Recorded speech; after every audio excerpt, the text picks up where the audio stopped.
Dalam perjalanan sunyi seorang hamba menuju Tuhannya, seringkali terhampar aneka keajaiban yang memesona pandangan.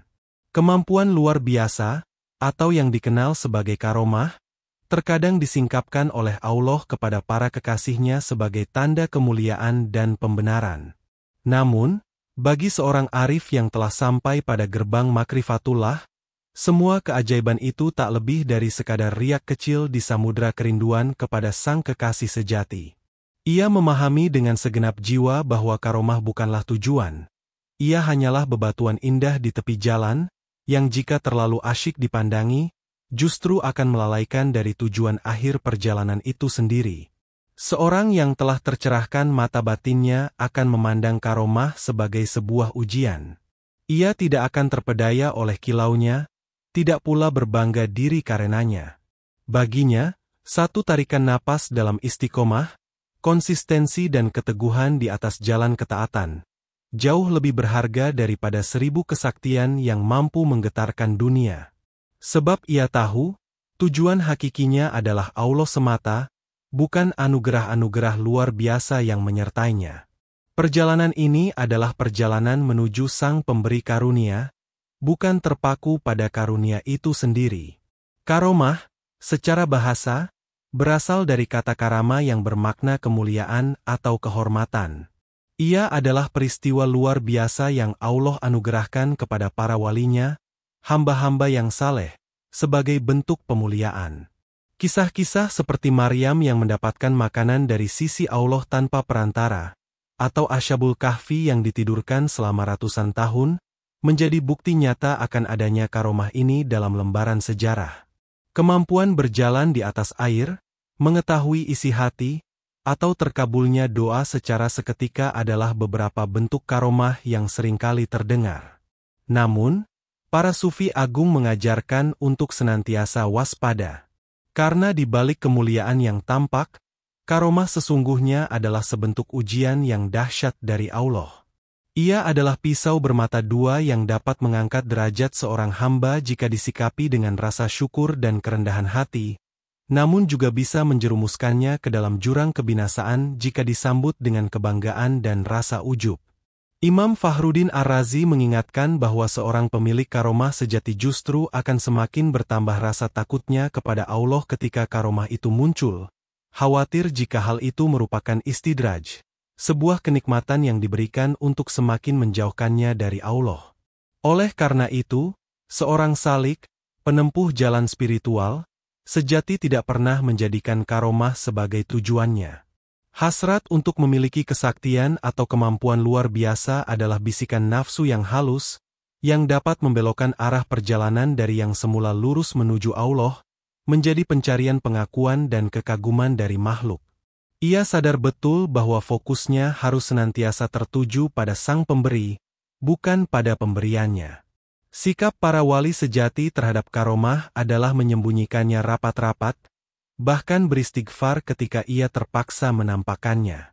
Mereka memandangnya bukan sebagai pencapaian pribadi, melainkan murni sebagai anugerah yang menuntut pertanggungjawaban. Bagi mereka, kemuliaan sejati bukanlah pada kemampuan menggenggam dunia, melainkan pada kemampuan untuk senantiasa merasa fakir dan hina di hadapan keagungan Allah. Di tengah gemerlapnya kisah-kisah tentang karomah yang menakjubkan, para ulama sufi sepakat pada satu ungkapan agung, al-istiqomah khairun min alfi karomah, istiqomah itu lebih baik daripada 1000 karomah. Mengapa demikian? Karena karomah dalam bentuk kesaktian bisa jadi merupakan anugerah sesaat, sebuah hadiah yang tidak menuntut perjuangan. Sementara istiqomah adalah buah dari perjuangan jiwa yang tak kenal lelah, sebuah pertempuran terus-menerus melawan hawa nafsu dan bisikan setan demi untuk tetap berada di jalan yang lurus. Istiqomah adalah kemampuan seorang hamba untuk menjaga konsistensi dalam ibadah, ketaatan, dan akhlak mulia, baik dalam keadaan lapang maupun sempit, dalam suka maupun duka. Ia adalah karomah maknawiyah, spiritual, yang sesungguhnya jauh lebih tinggi nilainya di sisi Allah dibandingkan karomah hissiyah, yang dapat diindra. Syekh Abul Hasan Asy-Syadzili menegaskan bahwa hakikat karomah yang sesungguhnya adalah karomah keimanan, ketakwaan, dan konsistensi dalam mengikuti sunnah Nabi Muhammad. Menapaki jalan istiqomah jauh lebih sulit daripada berjalan di atas air atau terbang di udara. Ia menuntut kesabaran yang lebih pahit dari empedu, dan keteguhan yang lebih tajam dari mata pedang. Setiap detik yang dilalui dengan istiqomah adalah sebuah kemenangan atas ego dan hawa nafsu. Inilah mengapa istiqomah menjadi tanda kedewasaan spiritual seseorang. Ia tidak lagi tergiur dengan mainan-mainan spiritual berupa kesaktian, karena hatinya telah terpaut pada keindahan Sang Kekasih sejati.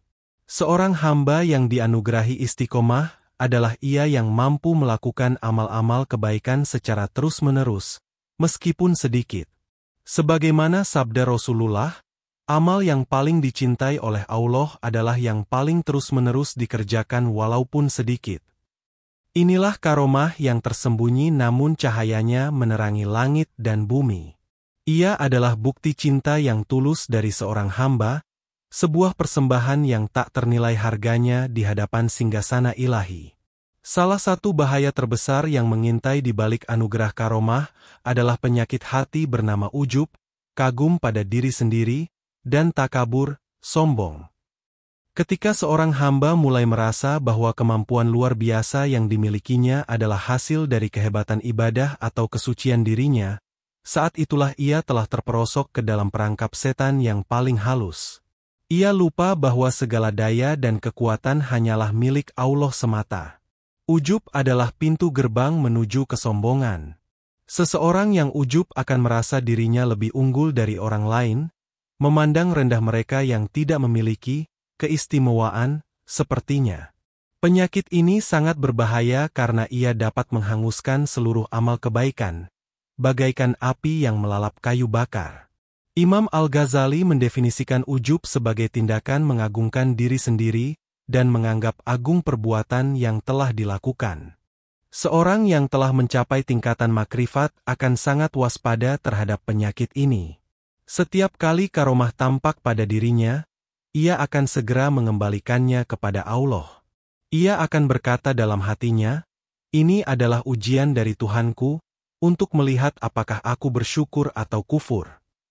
Ia sadar sepenuhnya bahwa jika Allah berkehendak, anugerah itu dapat dicabut dalam sekejap mata. Kerendahan hati inilah yang menjadi benteng pertahanan dari serangan ujub dan takabur. Kisah-kisah para wali agung mengajarkan bagaimana seharusnya menyikapi karomah. Mereka tidak pernah memamerkannya untuk mencari pengikut atau pujian.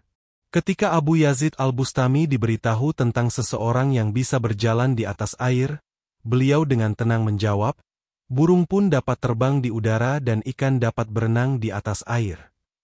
Jawaban ini menunjukkan bahwa baginya, kemampuan-kemampuan seperti itu bukanlah tolok ukur kemuliaan sejati. Kemuliaan yang hakiki terletak pada ketundukan dan kehambaan di hadapan Allah. Tidak semua kejadian luar biasa yang muncul pada diri seseorang adalah karomah. Ada kalanya, Allah memberikan kemampuan serupa kepada orang-orang yang durhaka kepadanya. Hal ini disebut istidraj, sebuah tipu daya halus berupa kenikmatan yang justru semakin menjerumuskan pelakunya ke dalam kesesatan. Secara lahiriah, karomah dan istidraj mungkin tampak serupa, namun hakikatnya sangatlah berbeda. Perbedaan mendasar antara keduanya terletak pada pribadi si pelaku. Karomah hanya dianugerahkan kepada para wali Allah, yaitu mereka yang memiliki akidah yang lurus, senantiasa berada dalam ketaatan, dan menjauhi kemaksiatan. Sebaliknya, istidraj terjadi pada orang-orang fasik, para pendusta, atau mereka yang hatinya jauh dari Allah. Mereka diberi kenikmatan duniawi dan kemampuan luar biasa agar semakin terlena dalam kesombongan dan kedurhakaannya, hingga pada saatnya nanti Allah akan mengazab mereka dengan tiba-tiba. Seorang arif billah, orang yang mengenal Allah, memiliki firasat yang tajam untuk membedakan antara keduanya. Ia tidak akan mudah terpesona oleh penampilan luar. Tolok ukurnya adalah Al-Quran dan Sunnah. Jika suatu kejadian luar biasa, Meskipun tampak hebat, namun pelakunya menyimpang dari syariat, maka dapat dipastikan itu adalah istidraj. Sebaliknya, jika ia muncul dari seorang hamba yang teguh memegang syariat dan berakhlak mulia, maka itulah karomah yang sesungguhnya. Kewaspadaan ini menjadi sangat penting bagi para penempuh jalan spiritual. Jangan sampai ia tertipu oleh kesaktian, seseorang lalu mengikutinya secara membabi buta, padahal orang tersebut membawanya menjauh dari jalan Allah. Timbangan yang benar adalah syariat. Sebagaimana dikatakan oleh para sufi, jika engkau melihat seseorang bisa terbang di udara, janganlah engkau tertipu, hingga engkau melihat bagaimana ia dalam menjalankan perintah dan menjauhi larangan.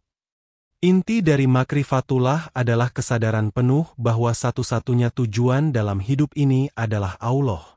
Perjalanan spiritual bukanlah tentang mengumpulkan kesaktian atau mencapai keadaan-keadaan mistis yang aneh. Ia adalah tentang memurnikan hati dari segala sesuatu selain Allah, sehingga yang tersisa hanyalah kerinduan dan cinta yang membara kepadanya. Seorang hamba yang telah sampai pada pemahaman ini tidak akan lagi menoleh ke kanan dan ke kiri, terpesona oleh bunga-bunga karomah di tepi jalan. Pandangannya lurus tertuju kepada wajah sang kekasih. Ibadahnya bukan lagi untuk mengharap surga atau takut akan neraka, melainkan murni karena cinta dan pengagungan kepada Allah. Inilah puncak dari keikhlasan. Dalam kondisi seperti ini, karomah, jikapun datang, akan dianggap sebagai angin sepau-sepau yang tidak mengganggu kehusyukan perjalanannya. Ia akan terus melangkah, karena tujuannya masih jauh di depan. Syekh Abdul Qadir Al-Jailani, seorang sultan para wali yang masyhur dengan berbagai karomahnya, justru senantiasa menekankan pentingnya berpegang teguh pada syariat. Ini menunjukkan bahwa bagi beliau, istiqomah dalam kehambaan jauh lebih utama daripada segala keajaiban yang menyertainya. Tujuan seorang hamba adalah menjadi hamba yang sejati, yang ridho terhadap apapun ketetapan Tuhannya. Inilah ciri makrifatullah yang sejati. Ketika Allah memberinya karomah, ia tidak terpedaya. Ketika Allah menahannya, ia tidak berkeluh kesah. Hatinya telah mantap dalam keyakinan bahwa sebaik-baik pemberian adalah kesempatan untuk senantiasa taat dan berzikir kepadanya. Baginya, ridho Allah adalah karomah tertinggi, puncak dari segala anugerah yang tidak ada tandingannya. Pengenalan sejati kepada Allah akan selalu membuahkan akhlak yang mulia. Karomah yang hakiki bukanlah kemampuan menundukkan alam, melainkan kemampuan menundukkan hawa nafsu. Buah dari makrifat bukanlah kesombongan spiritual, melainkan kerendahan hati yang mendalam dan kasih sayang kepada seluruh makhluk. Seorang arif yang dianugerahi karomah tidak akan menggunakannya untuk kepentingan pribadi atau untuk menyakiti orang lain. Justru, ia akan melihatnya sebagai amanah untuk lebih banyak menebar kebaikan dan menolong sesama. Ia menjadi cerminan dari sifat-sifat Allah yang Maha Pengasih dan Maha Penyayang. Kehadirannya di tengah-tengah masyarakat membawa keteduhan dan kedamaian, bukan ketakutan atau pengkultusan. Karomah teragung yang bisa dicapai oleh seorang hamba adalah ketika akhlaknya menyerupai akhlak Rasulullah. Ia menjadi pribadi yang pemaaf, pemurah, sabar, dan adil. Tutur katanya menyejukkan, dan perbuatannya menjadi teladan. Inilah karomah yang abadi, yang manfaatnya tidak hanya dirasakan di dunia, tetapi juga akan menjadi cahaya yang menerangi jalannya di akhirat. Pada akhirnya, perjalanan seorang hamba adalah perjalanan penyucian diri. Karomah hanyalah salah satu riak dalam proses tersebut. Tujuan utamanya adalah membersihkan cermin hati dari segala noda, sehingga ia mampu memantulkan cahaya ilahi dengan sempurna. Ketika cermin itu telah bening, ia tidak lagi membutuhkan bukti-bukti luar biasa, karena ia telah melihat Allah dalam segala sesuatu, dalam setiap denyut nadi dan hembusan napas. Inilah puncak makrifat, di mana Allah adalah satu-satunya tujuan, dan istiqomah adalah jalan termulia untuk mencapainya.